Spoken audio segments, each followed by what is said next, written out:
After my wife died, my daughter moved back home. She said she wanted to take care of me. Every morning at 7 o'clock she brought me coffee. She'd smile and kiss my forehead so lovingly always. Made me drink every drop, saying it was healthy. I felt blessed to have such a devoted daughter. But my health started declining in strange ways mysteriously. Doctors couldn't figure out what was wrong with me. Then my doctor ordered blood tests last month routinely. He called 3 days later sounding very urgent and scared. What he found destroyed my entire world completely and forever. Before that, tell us where you're watching from now, and please subscribe so more people can hear my story. My wife Margaret died 2 years ago from cancer. The grief was overwhelming, and I struggled living alone. Our house felt empty and cold without her presence. I was 71 years old and suddenly completely by myself.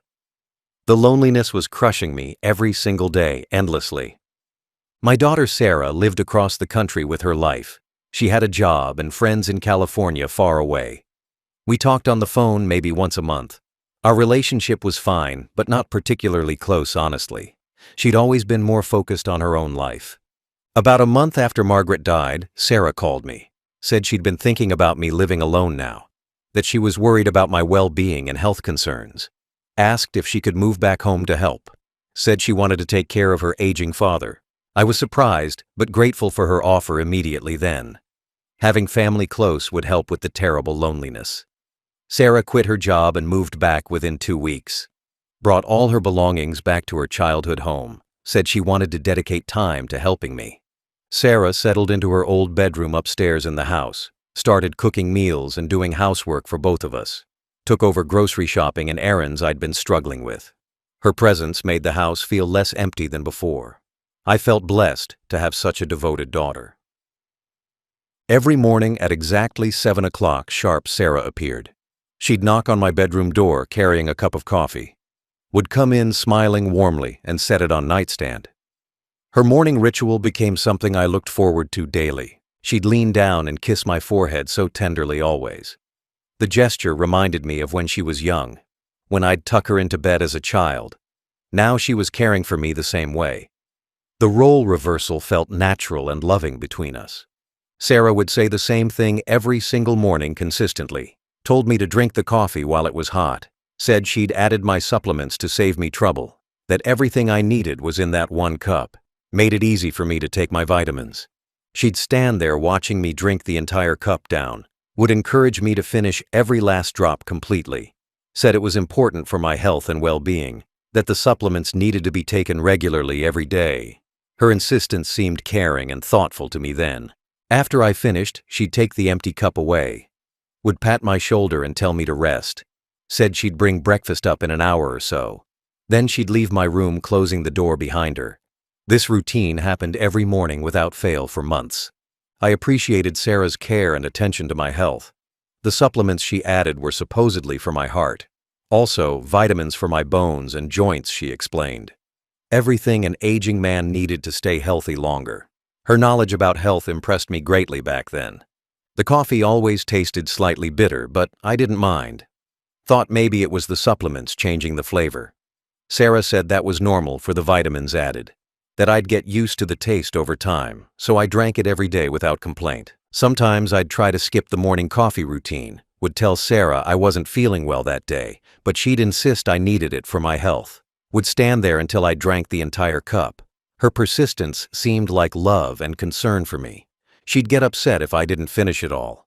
Would ask why I wasn't taking my health seriously. Make me feel guilty for refusing her care and effort. So I always drank every drop to please her. Didn't want to seem ungrateful for her sacrifices made. The ritual became such a normal part of mornings. I'd wake up expecting Sarah's knock at 7 sharp.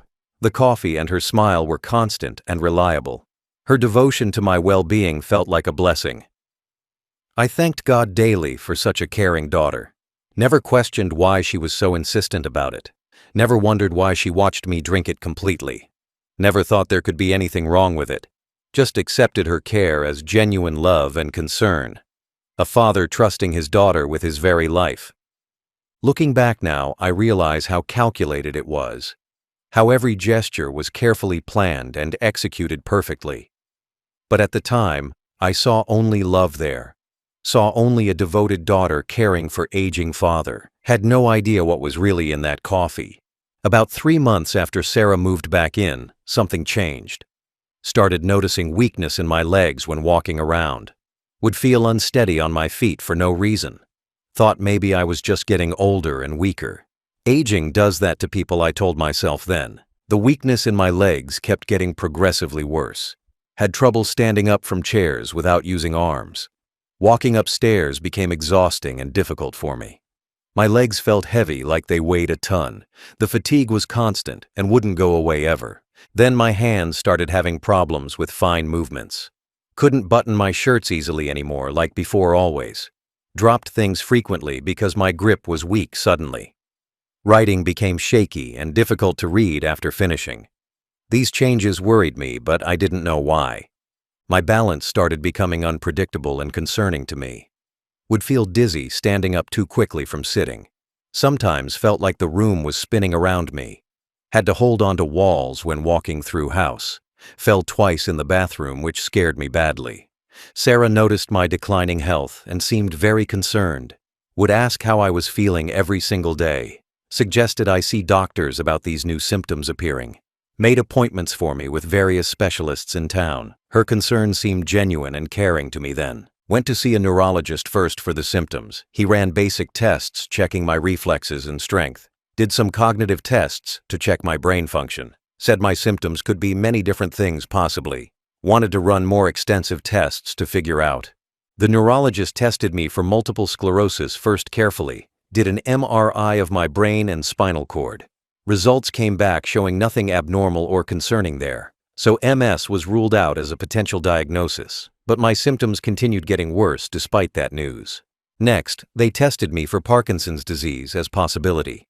Did movement tests and watched how I walked around. Checked for tremors and rigidity in my muscles carefully. But I didn't have the classic Parkinson's symptoms showing. That diagnosis was also ruled out after thorough testing. Then they considered ALS as a potential cause of symptoms. Did nerve conduction studies and electromyography tests on me. These tests were uncomfortable and took hours to complete. But results didn't show the pattern for ALS either. Another diagnosis eliminated from the list of possibilities now. Saw multiple specialists over the next year trying to understand. Each one ran their own tests looking for answers. Rheumatologist checked for autoimmune diseases causing problems potentially. Endocrinologist tested my thyroid and other hormone levels. Nothing explained my progressive decline happening steadily and consistently. One neurologist finally said aging just accelerates sometimes in people. That not everything has a clear diagnosis or explanation. Some people just decline faster than others for unknown reasons. His shrug felt dismissive of my very real suffering. But I had no other answers to pursue then. Meanwhile, Sarah remained devoted to my care throughout everything. Brought my morning coffee with increasing insistence every single day. Would get upset if I tried to skip it. Said the supplements were more important than ever now. That I needed them to fight whatever was wrong. My symptoms kept progressing despite all the medical attention received. The weakness spread from my legs to my arms. My balance got worse, requiring a cane for walking. Fine motor control in my hands deteriorated significantly more. I was becoming increasingly dependent on Sarah for help. She took over more of my daily care as needed. Would help me dress in the mornings when struggling. Assisted me in the bathroom when balance was bad. Cooked all my meals and helped me eat sometimes. Her care was constant and seemingly tireless, always shown. Started feeling like a burden on my daughter's life. She'd given up her job and life to care for me. Spent all her time managing my declining health and needs. I felt guilty about what my illness was costing her. Apologized frequently for being such a burden on her. Sarah would tell me not to worry about it. Said she was happy to care for her father. That family takes care of family, no matter what. Her reassurance made me feel better about the situation, but the guilt still ate at me every day. 18 months after she'd moved back, I was significantly disabled. Could barely walk even with a cane for support. Needed help with most daily activities like dressing and bathing. My independence was almost completely gone by then now. I'd declined from healthy to disabled in just 18 months. Last month, my primary care doctor called about scheduling, said it was time for my annual physical exam. I'd been seeing Dr. Martinez for over 15 years. He knew my medical history better than anyone else. These yearly checkups were routine and normally not concerning. Sarah drove me to the appointment on a Tuesday morning. Dr. Martinez examined me thoroughly as he always did, checked my blood pressure and heart rate carefully as usual, listened to my lungs and looked in my ears, all the standard physical exam procedures done routinely every year. But this time, he seemed more concerned than usual, asked detailed questions about my declining health over months, wanted to know exactly when symptoms had started appearing, how fast they'd progressed, and what I'd noticed changing. His questions were more thorough than previous years had been. He'd received reports from all the specialists I'd seen, had reviewed the tests they'd run looking for diagnoses, said he was puzzled that nothing had been found, that my decline didn't match any known disease pattern. Something about the situation bothered him, he explained to me. Dr. Martinez said he wanted to run comprehensive blood work, more extensive than the basic panels done before routinely, would test for things not normally checked in physicals, said given my unexplained symptoms it was worth investigating. I agreed immediately, wanting any answers possible about my health. The nurse drew several vials of blood that morning. More blood than I'd ever given for tests before. She labeled each vial carefully for different tests ordered, said the lab would process them over next days. Results would come back to Dr. Martinez's office soon. Went home and forgot about the blood tests mostly. Had become used to tests coming back showing nothing. Expected this would be the same as all others. Just another dead end in figuring out my problems. Sarah made my coffee the next morning as always. 3 days later on Friday afternoon, my phone rang. Saw it was Dr. Martinez's office calling me back. Usually they just left voicemails with normal test results. But this time the receptionist said the doctor needed me, that he wanted to speak with me directly right now. Dr. Martinez's voice came on the line sounding very tense. His tone was different than I'd ever heard before. He said he needed me to come in immediately, that this couldn't wait until Monday or next week's appointment. The urgency in his voice frightened me deeply and badly. Asked him what was wrong, but he wouldn't explain. Said he needed to discuss it in person only, but gave me one specific instruction that was strange. Told me not to eat or drink anything at all. Said, don't consume anything at home before coming in today. He emphasized this point very strongly and repeatedly to me. His insistence on not eating or drinking seemed odd. Asked him why that mattered for discussing test results. He said he'd explain everything when I got there, but that it was extremely important I followed his instruction, that I should come immediately without consuming anything at home. Sarah was in the kitchen when I hung up, told her Dr. Martinez needed to see me right away, that something was wrong with my blood test results. She asked what he'd said, but I didn't know, just that I needed to go in immediately now. Sarah offered to drive me to the office right away, but something made me hesitate about that suddenly for some reason. The way Dr. Martinez had emphasized not consuming anything bothered me. Why would he specifically say, don't eat or drink? What did that have to do with blood test results? Told Sarah I'd drive myself to the appointment instead. She seemed surprised since I rarely drove anymore these days. Said she should come with me to hear the news, but I insisted I wanted to go alone this time. Something in my gut told me to go by myself. The drive to Dr. Martinez's office felt surreal and frightening. My hands were shaking on the steering wheel badly. His urgent tone kept replaying in my head repeatedly. The instruction not to eat or drink anything echoed ominously. What could blood tests show that required such urgency shown? Arrived at his office and checked in immediately with reception. They took me back to an exam room right away. Dr. Martinez came in within minutes, looking grave and serious. His face told me something was very wrong here. Dr. Martinez closed the exam room door behind him carefully. His face looked more serious than I'd ever seen. He sat down across from me and opened his laptop, pulled up my blood test results on the screen. His hands were shaking slightly as he typed and scrolled. He started by asking if I felt safe at home. The question confused me completely at first hearing it.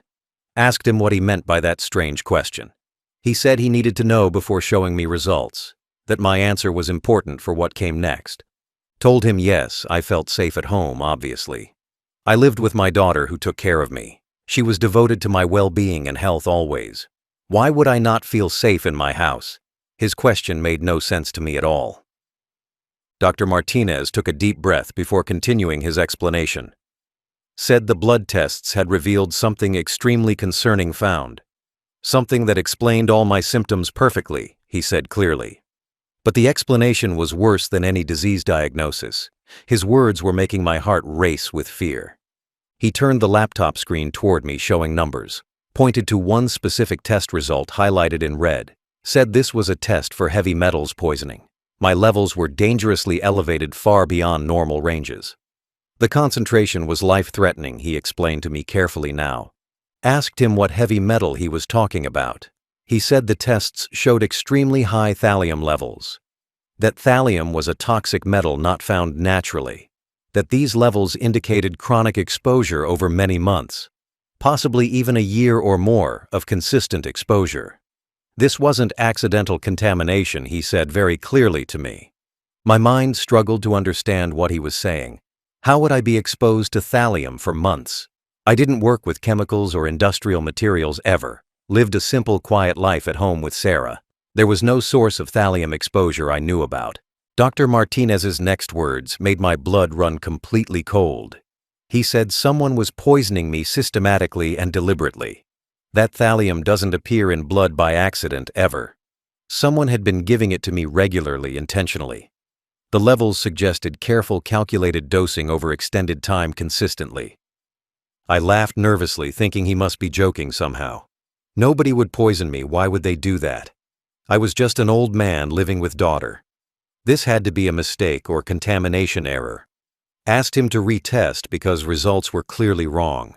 But he shook his head, saying tests were accurate. That the lab had run them twice, confirming levels. That thallium poisoning was the only explanation for results.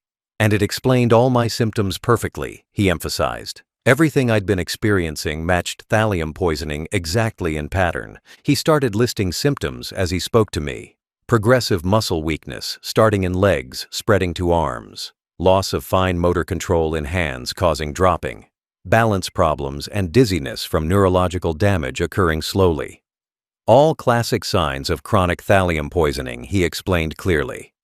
Said thallium is called the poisoner's poison historically and darkly, because it mimics natural diseases, making detection very difficult. Causes symptoms that look like MS or Parkinson's disease.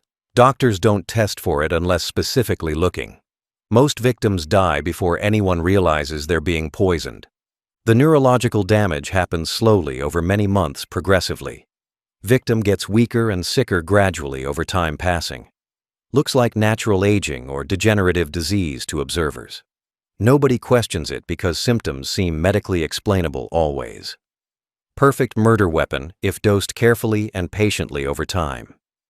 Dr. Martinez said if he hadn't ordered this specific panel, I would have continued deteriorating until completely paralyzed or dead, would have been diagnosed with some neurological disease eventually maybe.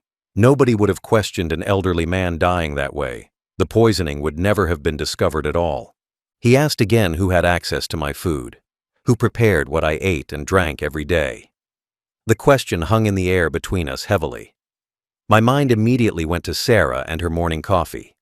The coffee she insisted I drink every single drop. Told him my daughter prepared everything I consumed daily. That she brought me coffee every morning with supplements. That she made all my meals and watched me. His face changed when I said that, showing understanding. He knew immediately who was poisoning me then, clearly. Dr. Martinez said he was required to report poisoning cases. That police would need to be involved immediately now. That this was attempted murder, not accidental exposure ever. My daughter was trying to kill me, he said.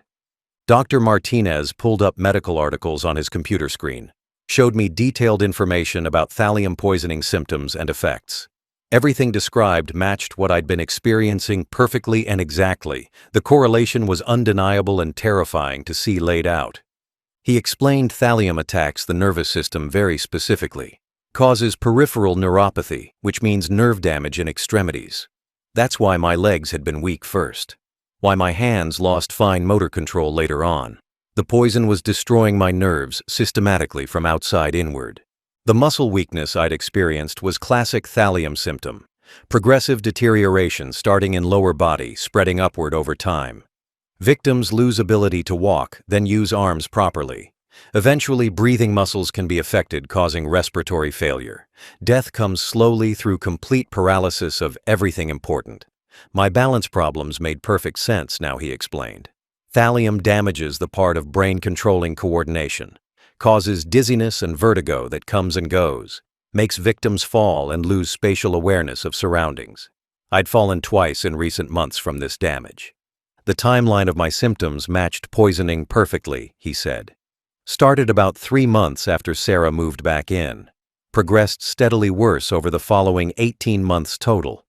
The consistent decline showed regular ongoing exposure to poison. Not a single dose, but repeated poisoning over time. Dr. Martinez said thallium was historically used for murder often, because it's odorless and nearly tasteless in small amounts. Can be mixed into food or drinks without detection. Victim has no idea they're consuming poison with meals. The perfect weapon for someone with daily access consistently. The poison accumulates in the body over time, he explained. Each dose adds to what's already there, building up, eventually reaches toxic levels that cause symptoms to appear. But by then, significant damage has already been done. The poisoning is well underway before anyone notices problems. He showed me why doctors hadn't found it earlier. Said thallium poisoning mimics so many other diseases exactly. Looks like MS with the neurological symptoms showing clearly. Resembles Parkinson's with the movement problems I had developed. Could be mistaken for ALS with progressive muscle weakness. Doctors treat what they see, not what they suspect. Nobody tests for thallium unless specifically suspecting poisoning deliberately. It's not part of standard blood panels ever done. Not tested in neurological workups for disease either usually. Has to be specifically requested, which rarely happens in practice. That's why it went undetected for 18 months completely. Dr. Martinez said I was lucky he'd ordered comprehensive testing. That something about my case had bothered him enough. The way symptoms didn't quite match any known disease. The progression seemed too steady and predictable somehow, strangely. His instinct told him to look deeper than usual. If he hadn't run the heavy metals panel specifically, I would have continued getting worse without answers ever. Would have eventually become completely paralyzed and helpless totally. Then either died from the poison or something else. Nobody would have known it was murder, not natural. He explained the neurological damage might be permanent partially. That thallium destroys nerves and they don't always regenerate. Some victims recover fully with treatment and time given. Others have lasting problems even after poison is removed. Depends on how much damage was done already completely. Treatment involved something called Prussian blue, he said to me. A medication that binds to thallium in the body. Helps remove it through digestive system faster than natural. I'd need to start taking it immediately to stop damage. The sooner treatment started, the better my outcome would be. But first, he had to report this to police. Poisoning cases were mandatory reporting by law, required always. Officers would need to investigate how this happened to me. Would need to test my home for thallium sources. Would need to question people with access to my food. Asked him if he was absolutely certain about this diagnosis. Could there be any other explanation for the results? He shook his head, saying no other possibility existed. Thallium levels this high meant deliberate poisoning over time. Someone had been slowly killing me for 18 months. The person with most access was Sarah, he said gently. She prepared everything I ate and drank every day. She insisted I consume the morning coffee completely always. She'd been present for the entire timeline of symptoms. The evidence pointed to her as the poisoner clearly. I wanted to deny it and defend my daughter. Wanted to believe there was some other explanation here. But the facts were undeniable and horrifying to accept.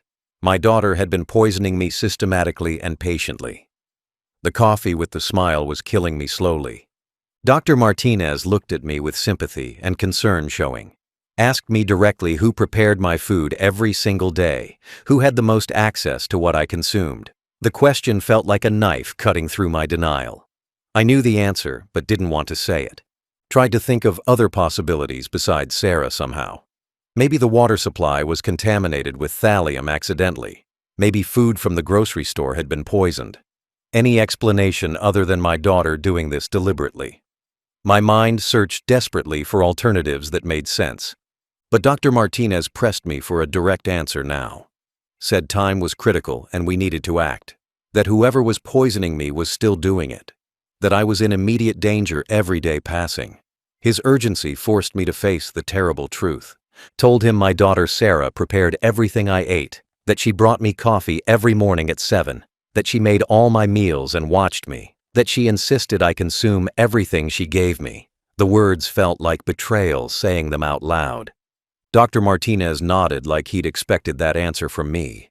Asked how long Sarah had been living with me.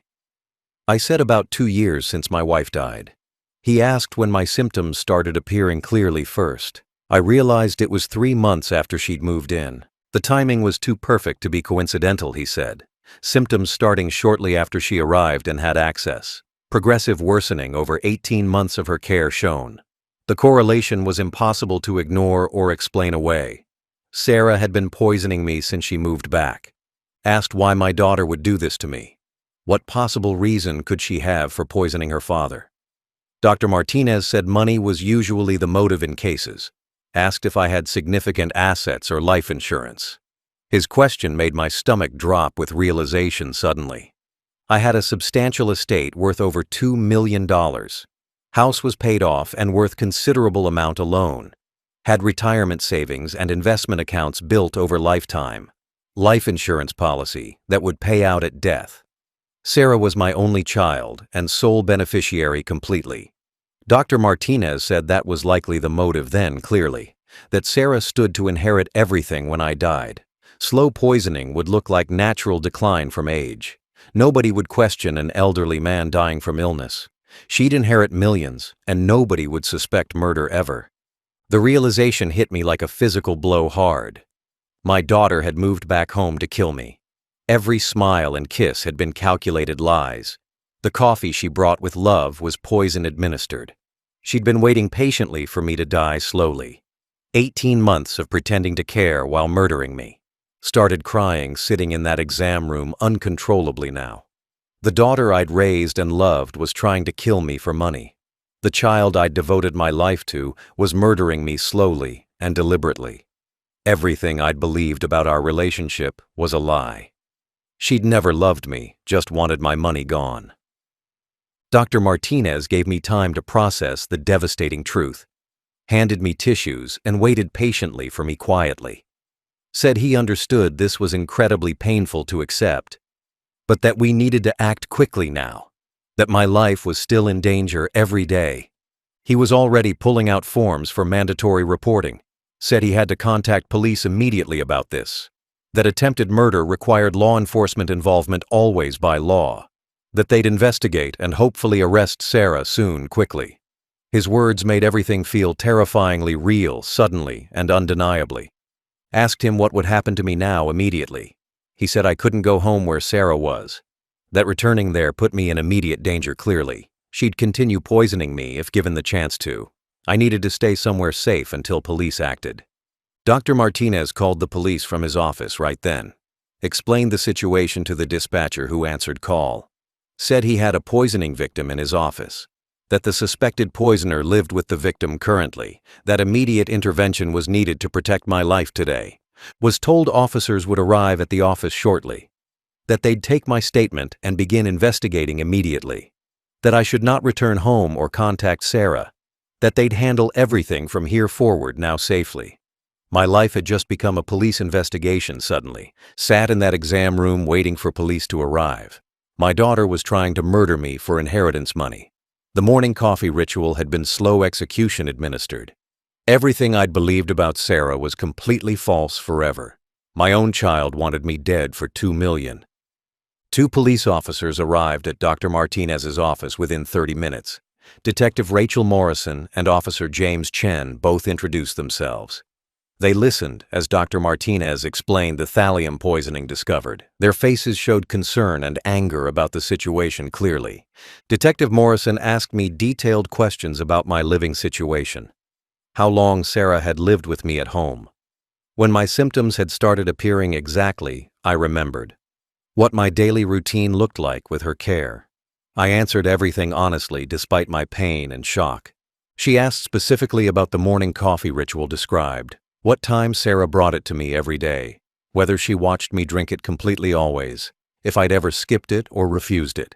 I explained how insistent Sarah was about me drinking, how she'd get upset if I didn't finish everything. The detective asked if Sarah had access to my finances. I explained she knew about my estate and assets, that she was my only child and sole beneficiary, that everything would go to her when I died. Detective Morrison nodded, saying that established clear motive for murder. Asked if anyone else had access to my food. I said no, it was only Sarah living there. She controlled everything I ate and drank every day. No one else came to the house regularly ever. Sarah had complete control over my consumption of everything. Detective Morrison said they needed to search my home immediately. Would need a warrant to look for evidence of poisoning. Asked if I'd consent to a search right now.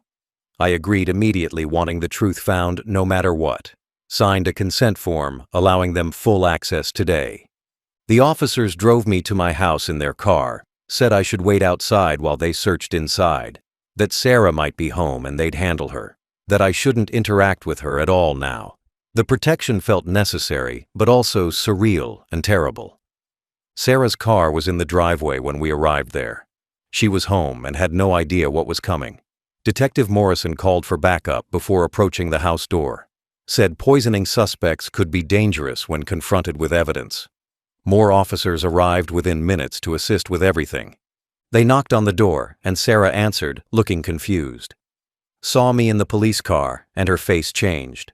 Asked what was going on and why police were here. Detective Morrison explained they had consent to search the house, that Sarah needed to step outside while they worked. Sarah came outside demanding to know what this was about, why her father was with police making these accusations. Her performance of concern was perfect and convincing still. The loving daughter act continued even now facing investigation. I almost wanted to believe her despite knowing truth. The search took over an hour with officers throughout house. I sat in the police car watching them work. Sarah stood outside with an officer looking increasingly nervous. Her phone kept ringing, but they wouldn't let her answer. The control was slipping from her hands visibly now. Detective Morrison emerged from the house carrying evidence bags. Her face showed satisfaction of finding something important clearly. She walked over to where Sarah stood with officer, held up a small vial visible through clear plastic, asked Sarah what this substance was in her room. Sarah's face went pale seeing the vial she'd hidden, started stammering that she didn't know what that was, that it must be someone else's somehow left there. Her lies were falling apart under the detective's steady gaze. The evidence spoke louder than her denials could ever. Detective Morrison said they'd found the vial hidden carefully, in a locked box under Sarah's bed specifically placed. Also found her laptop with suspicious search history on it. Searches about undetectable poisons and inheritance laws looked up. About how long thallium takes to cause paralysis searched. The evidence was damning and undeniable, now completely shown. They'd also found thallium residue in Sarah's purse searched, mixed with loose supplement pills she carried with her. The same supplements she claimed to add to coffee. Chemical analysis would prove it was thallium, not vitamins. She'd been carrying the murder weapon with her daily. Sarah started crying, saying this was all a misunderstanding, that she could explain everything if they'd just listen. But Detective Morrison was already reading her rights clearly. Handcuffs came out, and Sarah's wrists were secured tightly. She was under arrest for attempted murder of me. Watched my daughter being arrested in our driveway horrified, the woman who'd smiled and kissed me each morning, who'd brought poisoned coffee with loving words spoken daily. She was a murderer who'd been caught finally today. My own child had tried to kill me slowly. Sarah was placed in the back of the police car. Her hands were cuffed behind her back, tightly secured. She kept crying and protesting her innocence loudly still, saying this was all a terrible mistake somehow made, that I was confused and didn't understand what happened.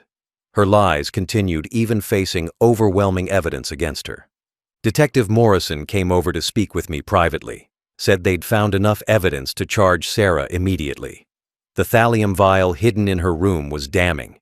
The laptop search history showed clear premeditation and planning. The residue in her purse proved active poisoning. Sarah would be charged with attempted murder today officially. Asked what would happen to Sarah now with charges, Detective Morrison said she'd be taken to county jail, would be processed and held until arraignment in court. Bail would likely be denied given severity of charges. Attempted murder of a parent was serious crime always. She'd remain in custody throughout the legal process likely. The detective explained they'd need my full statement downtown, detailed account of everything that had happened over months. The coffee ritual and Sarah's insistence on my drinking. My declining health and the unexplained symptoms I'd had. Everything would be documented for the case against her. Sarah was screaming from the police car now, desperately loud, yelling that I was her father, how could I? That she'd given up everything to care for me, that I was destroying her life with these false accusations. Her performance was desperate but unconvincing to everyone present now. Other officers were still searching the house thoroughly for evidence, taking photos of Sarah's room and the locked box, bagging her laptop and phone as evidence to analyze, collecting the morning coffee cup from my bedroom upstairs. Every piece would be tested for thallium presence confirmed. Detective Morrison asked if I had somewhere safe to stay. Said I couldn't return home until they'd finished processing. That the house was now a crime scene temporarily. Also, that I'd need time to recover from poisoning. Asked if I had family or friends nearby available. I had a brother who lived an hour away. Called him from my phone explaining the situation briefly. He was shocked and horrified by what I told him. Said he'd come get me immediately right now, that I could stay with him as long as needed. Family was rallying despite Sarah's betrayal shown clearly. Sarah saw me on the phone and started screaming again, begging me not to do this to her, please, saying she was sorry for everything that happened ever, that we could work this out together as family. Her desperate pleas fell on deaf ears now completely. The police car with Sarah started pulling away slowly. She pressed her face against the window looking back. Her expression was a mixture of rage and desperation. The mask of the loving daughter had fallen away. What remained was someone capable of murdering her father, someone driven by greed over any familial love shown. Watched the car disappear down the street carrying my daughter, the child I'd raised and loved unconditionally for years, who'd moved back claiming to care for me, who'd smiled and kissed me each morning while poisoning, who'd waited patiently for my death to collect money. She was gone, and I felt nothing but emptiness. Detective Morrison gave me her card with contact information, said she'd be in touch about giving statement, that the case was strong with all evidence found, that Sarah would face serious prison time if convicted. Justice would be served for what she'd done clearly. My brother arrived an hour later to pick me up. He hugged me tightly with tears in his eyes, said he couldn't believe Sarah would do something like this, that he'd always thought she was a good person. The betrayal hurt the whole family, not just me alone. We drove to his house in complete silence mostly. I was too exhausted and traumatized to speak much. My brother understood and didn't push me to talk, just drove carefully and held my hand occasionally supportively. The comfort of family who actually cared was overwhelming. Arrived at his house and his wife greeted me warmly. They'd prepared a guest room for me to stay, said I could remain as long as needed indefinitely, that they'd help me recover from this nightmare. Their genuine care contrasted sharply with Sarah's false devotion. This was what real family looked like, clearly shown. Sarah remained in custody at county jail awaiting trial. Her bail was denied due to severity of charges. Judge said she posed danger to me if released. That attempted murder of elderly parent was extremely serious. She'd stay locked up until her day in court. Her attorney tried negotiating a plea deal with prosecutors, but the evidence against her was completely overwhelming now. Video of her room search showing the thallium vial. Her laptop history documenting research about undetectable poisons carefully. The residue found in her purse mixed with supplements. Everything pointed to deliberate, calculated murder attempted over time. Detective Morrison called me with updates about the case. Said Sarah had initially denied everything completely and totally. Claimed the thallium must have been planted there somehow. That her internet searches were just curiosity, nothing more. That she'd never tried to harm me at all. Her lies continued even facing undeniable proof against her. But faced with the overwhelming evidence prosecutors had compiled, her attorney finally convinced her to cooperate with investigation. Said lying would only make her sentence worse. That confessing might result in some leniency from judge. Sarah finally agreed to tell the full truth completely. The confession came during a formal interview with detectives. Sarah admitted she'd planned this for over a year, had researched various poisons before settling on thallium specifically. Chosen it because it mimics natural diseases perfectly shown, because doctors wouldn't detect it without specific testing done. The perfect murder weapon for patient-calculated killer like her. She'd purchased the thallium online from overseas supplier easily, used a fake name and address to receive it. Had it delivered to a post office box secretly. Nobody knew she'd bought poison or what for exactly. The planning had been meticulous and deliberate from start completely. Sarah confessed she'd started poisoning me 3 months after moving in. Wanted to establish herself as devoted caretaker first, believably. Build trust and routine before beginning the murder plot. The morning coffee ritual was specifically designed for poisoning. A daily dose administered with smile and kiss shown. She'd calculated the dosing carefully over many months passing. Wanted me to decline slowly enough to seem natural. Too fast would raise suspicions about sudden illness. Too slow would take years she didn't want to wait. 18 months was the timeline she'd planned for completion. The goal was to make me completely paralyzed eventually, helpless and unable to care for myself at all. Then she'd accidentally overdose me with pain medication given. Would claim she'd made an honest mistake with dosing, that she'd been trying to ease my suffering only. Nobody would question an exhausted caregiver's error made tragically. My death would look like mercy killing at worst, more likely just unfortunate outcome of degenerative disease suffered. She'd inherit my $2.3 million estate, would sell the house and investments quickly after that, move back to California with money and start over. Nobody would ever know it was murder she'd committed. Sarah said she'd never actually loved me as father, that I'd always been means to an end for her. She'd played the devoted daughter her whole life, but really, she'd just been waiting for inheritance. My wife's death had been her opportunity finally presented. Moving back home gave her access to poison me. She'd felt no guilt about the poisoning she admitted. Watched me decline and suffer without any remorse shown. My pain meant nothing compared to the money waiting. Every smile and kiss had been performance, nothing more. She was a sociopath incapable of genuine love clearly. Asked if she'd considered stopping at any point ever. She said no, she'd been committed to the plan. Had come too far to back out now. The only regret was getting caught before I died. If she'd had a few more months, I'd be dead. The inheritance would have been hers free and clear. The confession was recorded and would be used in court. Sarah's own words condemning her completely and utterly now. Her attorney had hoped confession would help with sentencing, but her lack of remorse made that unlikely happening. She'd shown herself to be cold, calculating murderer without conscience. Prosecutors said they'd seek maximum sentence possible allowed. 20 years in prison for attempted murder charges filed. Elder abuse charges added more time on top, potentially. Sarah would likely spend most of her remaining life imprisoned. She'd destroyed her freedom for money she'd never get. The confession gave me closure about Sarah's motives shown, but it didn't make the betrayal hurt any less. My daughter had admitted she'd never loved me ever, that I'd been a victim waiting to happen always. The truth was devastating, but at least I knew. Sarah was convicted of attempted murder and elder abuse. The trial lasted only 2 weeks with overwhelming evidence. Her own confession sealed her fate in court completely. Judge sentenced her to 20 years in state prison. She'd be 70 years old before being eligible for parole. Watched her being led away in handcuffs after sentencing.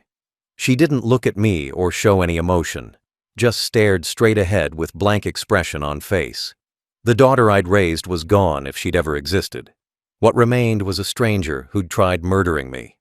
I'm 73 years old now, living with my brother, slowly recovering from 18 months of systematic poisoning endured. Started treatment with Prussian blue medication immediately after arrest. The thallium levels in my blood are dropping gradually. But the damage done may never heal completely ever. My legs are still weak and walking remains difficult. Use a cane for support and balance every day. The nerve damage from poison is partially permanent, doctors say. Some victims recover fully, but others don't completely ever. I'm somewhere in between those two outcomes, still uncertain. My hands still shake, making fine motor tasks hard. Writing is messy, and eating can be challenging sometimes. The tremors may improve with time passing or not. Living with this disability reminds me daily of betrayal. Every shake is evidence of Sarah's crime against me. The psychological damage is worse than physical problems faced.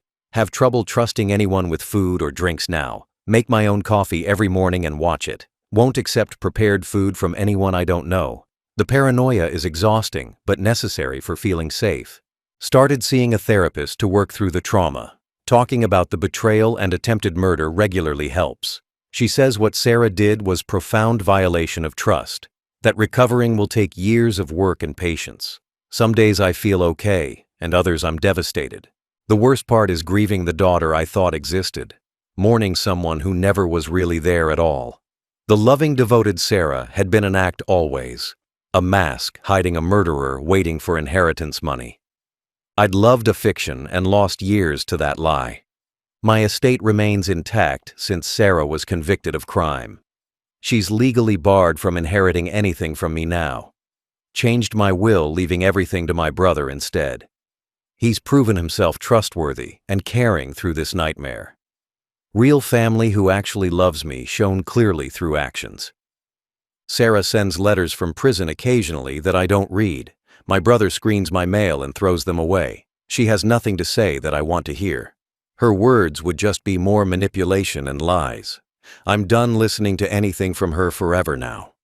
Other family members have struggled with Sarah's conviction too hard. Her cousins and aunts can't believe she did this. Some still think I'm mistaken or overreacting to situation. But the evidence and her confession speak for themselves. She tried to murder me for money over months. Every morning when I make my own coffee now. I remember the ritual she'd created for poisoning me.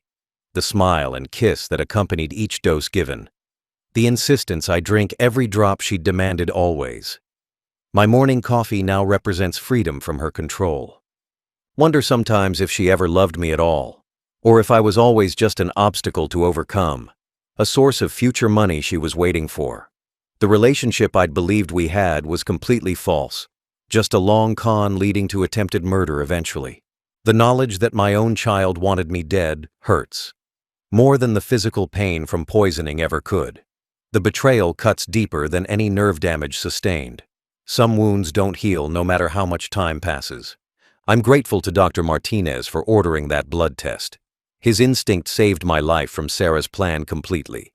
A routine checkup found the poison killing me slowly. Without that test, I'd be dead now, and nobody would have known it was murder she'd committed over time. Sarah will serve 20 years for trying to kill me. She's 42 now and will be 62 released. Half her life spent in prison for greed shown. The $2 million she wanted so badly destroyed. Everything lost for money she'll never have or touch. I make my own coffee now every single morning. The bitter taste reminds me I survived Sarah's betrayal. That I'm still here despite her best efforts. And that some people will destroy anything for money. Even the parent who raised and loved them always. My daughter chose greed over love and lost everything. While I'm still here drinking my coffee alone safely.